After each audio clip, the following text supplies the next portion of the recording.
Ah, t'es là, toi? Ça fait longtemps. Sache, mon cher Guillaume, que patience et longueur de temps font que force ni que douille. Ni que douille. Ni que douille.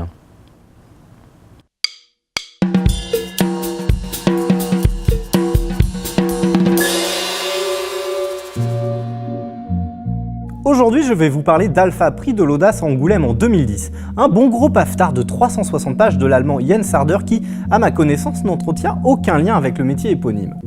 Paru aux éditions de l'An 2 en janvier 2009, cet ouvrage est le premier tome d'une trilogie en 4 volumes. Alpha raconte l'histoire de l'univers, du Big Bang jusqu'à l'apparition des premiers hominidés.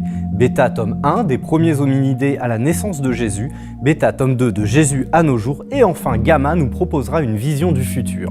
L'ensemble de ce projet, dont seulement les 2 premiers volets ont été réalisés à ce jour, est regroupé sous le nom du Grand Récit.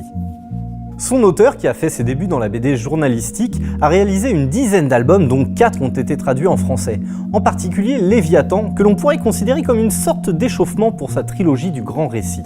Alpha condense en 12 chapitres 14 milliards d'années d'histoire aussi bien cosmologique que géologique, physique ou biologique, ce qui est en soi déjà un méchant tour de force. Avec la minutieuse frénésie d'un horloger sous coke, Jens Harder se lance dans une fresque titanesque qui n'a que peu d'équivalent dans le monde de la BD. L'ironie dans tout ça, c'est que malgré 3 ans de travail et plus de 2000 dessins, ça ne fait jamais qu'une illustration toutes les 7 millions d'années. Autant dire une famélique goutte d'urine dans l'immensité de l'océan. Mais c'est son approche narrative et visuelle très loin des canons habituels de la vulgarisation scientifique et même de la bande dessinée en général qui en fait une œuvre exceptionnelle. Au feuilletage, Alpha pourrait vous sembler austère et vous auriez raison. Le premier tiers raconte la naissance de l'univers, la formation de la Terre, la mise en forme de sa géologie et des bouleversements physiques qui donneront naissance à notre atmosphère. Le graphisme flirte souvent avec l'abstrait et pourrait en laisser quelques-uns un poil perplexes. Mais passé ces 110 premières pages, on assiste aux prémices de la vie. Et puis là, tout s'enchaîne. On est tout de suite dans une ambiance plus familière. Les cellules, l'ADN, Darwin, les dinosaures, mon cul sur l'incommode. D'ailleurs, je ne saurais que trop vous conseiller de compléter cette lecture avec la méconnue encyclopédie des animaux de la préhistoire du regretté Jiro Taniguchi sur le processus évolutif des espèces. Et puis c'est Taniguchi quand même, on respecte, faut pas déconner. Dans Alpha, le système de narration se fait sans l'intermédiaire des classiques phylactères. Pour ceux qui ne le savent pas, on appelle phylactère le système graphique par lequel on attribue la parole aux personnages de bande dessinée. Bon, en gros, c'est les bulles quoi. À la différence du champagne, la BD, même sans bulles, ça passe bien. En effet, les bulles ne sont qu'un outil parmi tant d'autres pour mettre en scène la narration. De la bande pas dessinée de Navo qui n'utilise que les phylactères pour raconter ses strips à Divine Colony de Nicolas Pressel qui, pour sa part, s'émancipe complètement des bulles, le champ des possibles reste très vaste. Dans Alpha, le système de narration se fait sans l'intermédiaire des classiques phylactères dans la mesure où il n'y a pas de personnages et que les images parlent d'elles-mêmes. Le texte est inscrit sous les cases un peu à la manière de légende. Cependant, c'est bien plutôt un véritable récit de l'histoire de l'univers, parfois empreint d'une certaine poésie. Une trame à part que l'on pourrait suivre sans même regarder les illustrations. Dans son processus de création, l'auteur commence d'ailleurs par écrire l'intégralité du texte pour ensuite dégager les images, le rythme et la composition.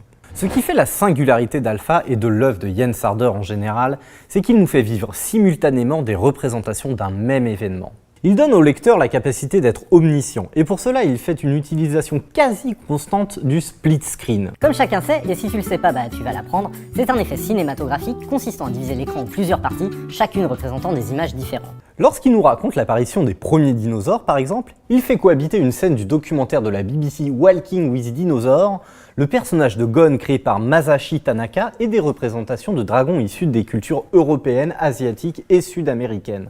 Cette façon de procéder par analogie visuelle lui permet également de mieux nous faire comprendre certains concepts biologiques ou physiques. En embrassant du regard l'intégralité d'une planche, on prend conscience que la science est un discours en perpétuelle évolution qui nourrit aussi bien les croyances que la pop culture et questionne ainsi notre approche de la temporalité. L'auteur nous enseigne que la connaissance n'est qu'une vérité éphémère qui ne cesse de s'enrichir ou se contredire au fil de l'histoire et donne ainsi au rapport texte-image une dimension tout à fait inédite. Graphiquement, c'est beau, c'est même très beau. On frôle le Anataoué sur 20. Mais difficile de lui trouver un réel équivalent dans le monde de la BD. Alpha est un savant mélange de reproduction de documents scientifiques, de schémas, d'illustrations religieuses, kabbalistiques, cinématographiques. Il s'en dégage une ambiance de cabinet de curiosité saturée d'informations visuelles. Tout ceci est renforcé par son trait proche de la technique de la gravure fait de cernets et de hachures, seulement rehaussés d'une couleur différente par chapitre. Une encre pantone métallique d'un brillant subtil donnant à l'ouvrage une classe folle qui n'est pas sans rappeler les enluminures des ouvrages médiévaux. Il faut savoir que Jens Harder a 19 ans quand le mur de Berlin tombe. Enfant, il n'était pas spécialement fan de BD car il était très difficile de s'en procurer en RDA. De son propre aveu, sa culture visuelle s'est forgée avec les illustrations et infographies scientifiques des encyclopédies. Et autant dire que ça a méchamment façonné son approche si particulière du dessin. À l'heure de gloire de la vulgarisation scientifique, la bande dessinée se dévoile comme un nouveau support idéal à la transmission du savoir. C'est le nouvel Eldorado des maisons d'édition. Les exemples sont nombreux, mais citons juste la collection de la petite BDthèque des savoirs dont la rigueur éditoriale n'a d'égal que la richesse des sujets abordés. Jens Harder, à travers Alpha, remet en question la nature même de la bande dessinée et démontre qu'il est difficile d'en cerner les exacts contours. Pas de dialogue, un scénario parfois non linéaire, une multiplicité de points de vue et un propos académique. Ce bouquin est finalement plus proche de l'encyclopédie que de la bande dessinée, certainement d'utilité publique à l'heure où le bien fondé de la science est de plus en plus remis en cause par une solide bande de tâcherons aux idées courtes.